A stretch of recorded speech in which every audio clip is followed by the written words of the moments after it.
माता की जय हो। जैन धर्म की जय हो। पंचपरमेष्ठी भगवान की जय अष्टाविका महापर्व की जय। राजा मेघरथ जो शांतिनाथ भगवान के जीव हैं, वो मुनि महाराज बनकर घोर तपस्या कर रहे हैं और घोर तपस्या करते करते स्वर्ग में उनके ध्यान की, उनके गुणों की चर्चा कर रहा है ईशान।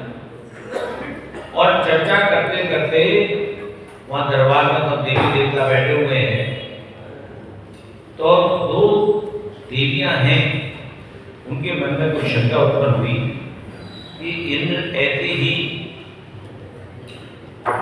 तारीफ कर रहा है, ऐसे ही गुणगान कर रहा है, या कुछ उसके अंदर गुण है भी कि नहीं।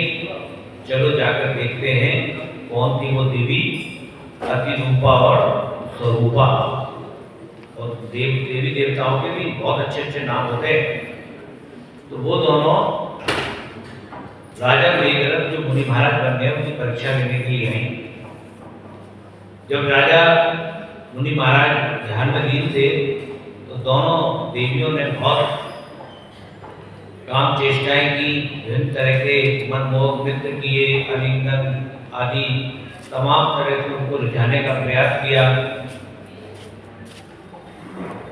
लेकिन वो इतने अपने ध्यान में लीन थे कि उन्होंने सारे प्रयास कर लिए, वीणा बजाए, संगीत बजाए, देवताओं के जितने भी सुंदर से सुंदर संगीत होता है वो संगीत बजाया, नृत्य की आवाज़, घुंघरूओं की आवाज़, इतना उनको डिस्टर्ब करने का कोशिश किया किसी तरह का ध्यान भंग हो जाए, लेकिन वो ध्यान भंग नहीं हुआ। तो उन्होंने फिर उनके ऊपर उपसर्ग करना प्रारंभ कर दिया। बिजली कड़काने की आवाज़, बड़ बारिश, तेज बारिश करना, घनघोर आंधियाँ चलाना, ऐसे व्यवस्था उत्पन्न कर देना कि जैसे आदि तूफान भूकंप आ रहा है। लेकिन वो जो मुनि महाराज थे मेघरथ, वो सुमेरु पर्वत के समान अड़े रहे। वैसा क्यों करते थे? जनता कोई देव तो देव वो परीक्षा लेने आई थी ना उनकी भाषा में तो वैध नहीं था। अच्छा। लेकिन उन्होंने कहा हमारा राजा इतनी इतनी तारीफ कर रहा है, तो देवताओं में तो ईर्ष्या बहुत होती है।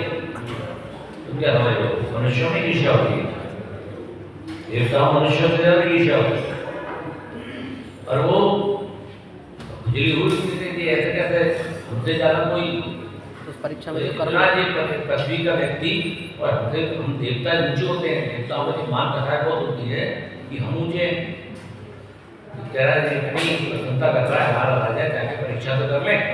तब जाकर उन्होंने उनकी हर तरह से उनको ध्यान से भंग करने की कोशिश किया, लेकिन वो जैसे बिजली की लहर सुमेरु पर्वत को डगमगा नहीं सकती, उसी प्रकार वो मेरु पर्वत के समान निश्चल विराजमान रहे। उसी प्रकार दोनों देवियां मेघरथ और नंदू पर्वत को चलामान करने में तत्पर रही और उनका परिश्रम व्यर्थ रहा। तब दोनों देवियों ने कहा कि ईशान इंद्र का कहा हुआ एक एक वाक्य बिल्कुल सत्य है। ये कहकर उन्होंने प्रणाम किया, उनकी पूजा की, प्रसन्नता के साथ अपने स्थान को वापस लौट गए। रात्रि व्यतीत होने पर महाराज मेघरथ ने निर्विघ्न से काशी का त्याग किया और फिर से धर्म ध्यान का सेवन करके निरंतर भोगने लगे। किसी दूसरे दिन देवियों के साथ देवों की इच्छा में सभा में क्षण कर विराजमान हुए। ईशान स्वर्ग का इंद्र कहने लगा, इस संसार में अब देखो अभी तो महाराज नहीं हुए, अभी तो वो धरती में ही तपस्या कर रहे हैं, तब इतने लीन हैं। तो अब वापस में जाके वो राजसिंहासन में विराजमान हुए। तो फिर वो ईशान स्वर्ग का इंद्र कहने लगा, इस संसार में प्रिय मित्रा का रूप सबसे उत्तम है, भारी हाव आदि उत्तम गुण है और अद्वितीय रूप में रहते हैं, सब रूपों से बढ़कर है। वे मानव पूर्ण रूप परमाणुओं से बनाया गया है, संसार में उसका स्वरूप किसी और का नहीं है। इस प्रकार प्रिय मित्रा के रूप की प्रशंसा कर वे इंद्र चुप हो गया। इंद्र की ये बात सुनकर रति सेना और रति वेगा नाम की देवगणाएं उसका रूप देखने के लिए पृथ्वी पर आ गई। अभी देखो, अभी उनकी दर्शन शांत नहीं हुई, देर नहीं होगी। पहले मेघरथ की प्रशंसा हो रही थी, तो स्वरूपा परीक्षा लेने आ गई, अब उनकी प्रिय मित्रा की प्रसन्नता हुई तो अब रति शेणा और रति वेगा नाम की दो देवरंगनाएं पृथ्वी तल पर आई। ये देखने तो आए कि ईशान जो जिनकी तारीफ कर रहा है वो कैसे है। जिस समय वे आई उस समय त्रिमित्रा के स्नान करने का समय था। उस भद्रा के शरीर पर तुरंत तेल लगा था और श्रृंगार कुछ था ही नहीं। उसे देखकर दोनों देवियों को इंद्र के वचनों पर विश्वास हुआ। उस रानी के साथ बातचीत करने के लिए देवियों ने विष कन्या का रूप धारण किया। दोनों कन्याओं ने प्रेमित्रा की सखी से कहा, तो जाकर प्रेमित्रा को कहो उसे देखने के लिए दो वैश्य कन्याएं आई हैं। सखी ने जाकर प्रेमित्रा से कह दिया। प्रेमित्रा ने कहा, मैं नहा धोकर श्रृंगार कराती हूँ, तब तक वे ठहरे। इसके बाद रानी ने रागियों को क्षोभ उत्पन्न करने वाला अपना श्रृंगार किया। उन दोनों को बुलाकर अपना रूप दिखाया। उसे देखकर देवियों ने कहा, शरीर की कांति जो पहले थी वे अब नहीं रही, उससे कब कुछ कम हो गई है।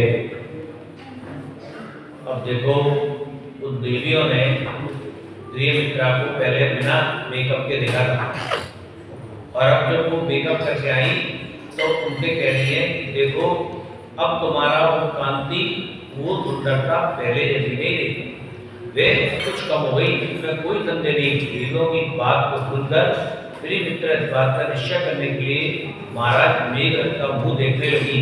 महाराज मेघनाद ने कहा, हे कांते, कर्मों के उदय से तेरे मुख कमल की कांति पहली भी नहीं रही। कर्म का उदय जिस समय ईशान इंद्र प्रशंसा कर रहा था उस समय बहुत ज्यादा सौंदर्य था और जब वो रानी देखने आई तब भी था, लेकिन जब वो स्नान करके श्रृंगार करके आई तो कर्म के उदय से उनका सौंदर्य कम हो गया, क्योंकि आयु प्रतिपल कम होती है और वर्गणाएं जो पुण्य की वर्गणाएं होती है वो भी प्रतिपल कम होती हैं। उन्हीं पुण्य की वर्गणाओं से तो मनुष्य सुंदर दिखता है। जब तो उसकी पुण्य की वर्गणाएं हैं उसके बाद तो उसका रूप हल्का होने लगता है।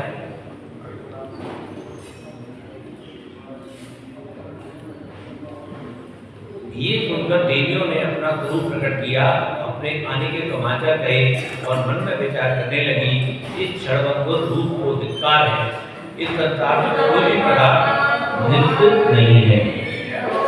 इस कहानी को सुनाने का जो औचित्य है वो जैन धर्म का मूल है कि संसार में कुछ भी नित्य नहीं है। आज कोई गरीब है कल अमीर हो जाए, आज अमीर है कल गरीब हो जाए, आज रूपवान है कल रूपवान नहीं रहे, आज बलिष्ठ है कल को घटिया का मरीज हो जाए। तो शरीर का कुछ भी पता नहीं है। किसी का ये ईश्वर की पूरी बात है। पुण्य के उदय से इस संसार में कोई भी पदार्थ नित्य नहीं है। रूप लावण्य सौभाग्य शरीर कामना सब काल के रूप में पड़कर हो जाता है। इस प्रकार चित्त में विचार कर व्यक्त होकर उन देवियों ने दिव्य वस्त्र आभूषण और माला से प्रेमित्रा की पूजा की। देखो कल तक वो केजरीवाल जो है वो 50 करोड़ के बंगले में रह रहा था, आज वो जेल में रह रहा है। नहीं ये बात है, कुछ भी नित्य नहीं है। कुछ भी पता नहीं, कल का कोई भी भरोसा नहीं, कल का नहीं, एक पल का पता नहीं। जीवन है पानी की बूंद, अब मिट जाएगा। कब क्या हो पहली जाए। बार मत करो। अब तो दुनिया पलट जाएगी। ऐसे वो सहारा का हाँ, सुब्रत राय सुब्रत राय इतना अमीर था, बेटी इतना वैभव था उसके पास, पर अंत समय में 1 मिनट में खत्म हो गया। बेटी भी नसीब पुत्रों ने अग्नि में ना। दे दी। तो ये पता नहीं अब क्या हो कब आ जाए। हम्म?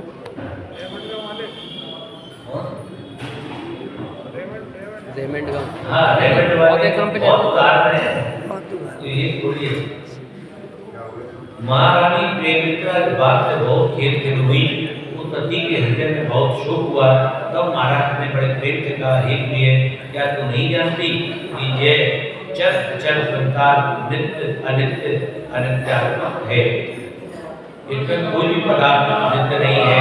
यही समझकर तुम्हें शोक नहीं करना चाहिए। इस प्रकार महाराज ने आश्वासन दिया। अब वो रानी थी, इतने बड़े महाराज मेघनाद की रानी, जब उसकी कोई प्रशंसा करने की जगह कोई आलोचना कर दे या उसकी ऐसे कह दे कि महारानी अभी घंटे पहले तो बहुत सुंदर थी, अब तो इतनी सुंदर नहीं लग रही, और महाराज ने और कौन लगा दी। तो क्या होगा? अब वो रानी बेचारी शोक में पड़ गई कि कहाँ तो मेरी चर्चा ईशा ने मेरा सब कर रहा है और कहाँ अब देखो वो दशा मेरे पास नहीं गई। दूसरे दिन इस प्रकार महाराज ने उसे आश्वासन दिया और राजभोज आदि सबसे बहुत विरक्त हो। अब क्या है, इन उदाहरण से जो महाराज मेघरथ है उनकी विरक्ति बढ़ती जा रही है। दूसरे दिन महाराज मेघरथ अपने सब परिवार के साथ अपने पिता धनरथ की तंत्र की वंदना करने के लिए मनोहर नाम के वन में गए। वहां पर सुर से घिरे हुए पूज्य धनरथ की तंत्र सिंहासन विराजमान थे। महाराज मेघरथ ने सब परिवार के साथ उनकी ठीक प्रदक्षिणा दी, उनको नमस्कार किया और बड़ी भक्ति के साथ उनकी पूजा की। उत्तम स्तोत्र से उनकी स्तुति की। बोले शांतिनाथ भगवान की जय हो। जवानी के